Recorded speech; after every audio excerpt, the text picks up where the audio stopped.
beginning, an interesting story from the UK about the death of a father and dealing with that. It was pretty surprising with the lady just tearing across the room and kissing the guy in the cafe there.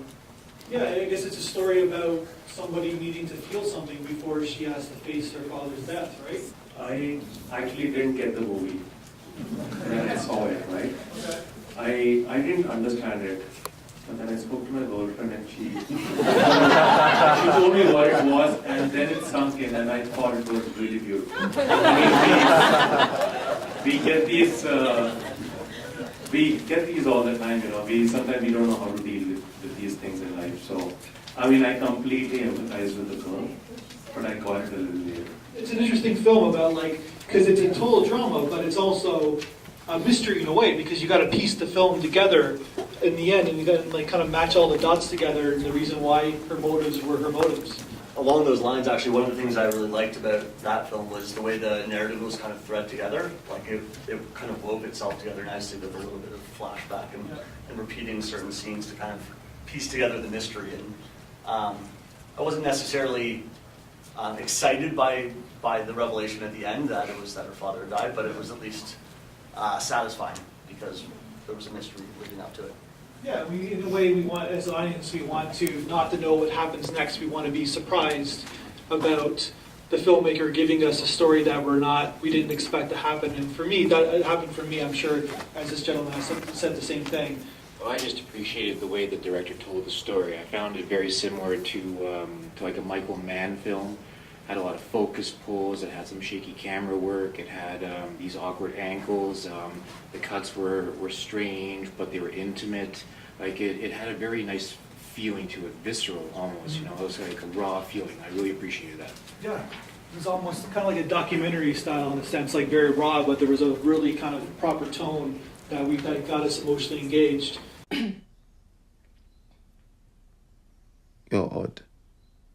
So are you. Yeah, good point. So where did you go, uni or? Yeah. I went to uni. It was amazing. I only stayed for a year. I couldn't finish. Why? Yeah, those two did a great job of showing like just enough of an attraction that you weren't sure what was going to happen, but you understood there was no like threat to either of them. They were kind of a little bit standoffish. It's a really fine line that they walked. And I'm assuming most people in the room have dealt with some sort of death before of a close one, and it's that, I guess it's that, I don't know, I didn't jump out and like go find somebody, but it's that feeling about wanting to just feel something profound before you have to deal with this major occurrence. And it seems like for her, it's even because if you piece it all together, she's been taking care of her father for a long, long time, and basically sacrificed a little bit of her life if you're paying attention. So it's probably even more profound for her. I'm just wondering about the references to Streetcar Named Desire. It's they use it 2 times in the film, and I'm just trying to think whether Stanley in the original drama is the figure to her as Stanley was to Blanche. Like, I think something cool about he finds the video of the film as well. No, Blanche was mad. I think that was the reference.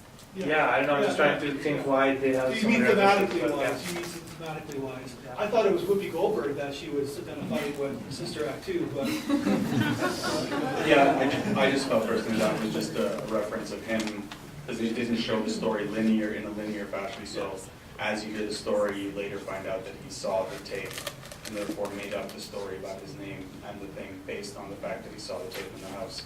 That's how I read it. Of course, it's not as deep and beautiful as what you're looking for. But it's more of what a guy would do, I guess, right? Yeah. Yeah. Question, and I'm not sure if anyone has the answer, but I was a little confused. I'm not sure why her alarm clock kept going off. Because I think it's probably medication, I'm assuming, that she has to give, like usually when someone's sick, you have to give them a medication at a certain time.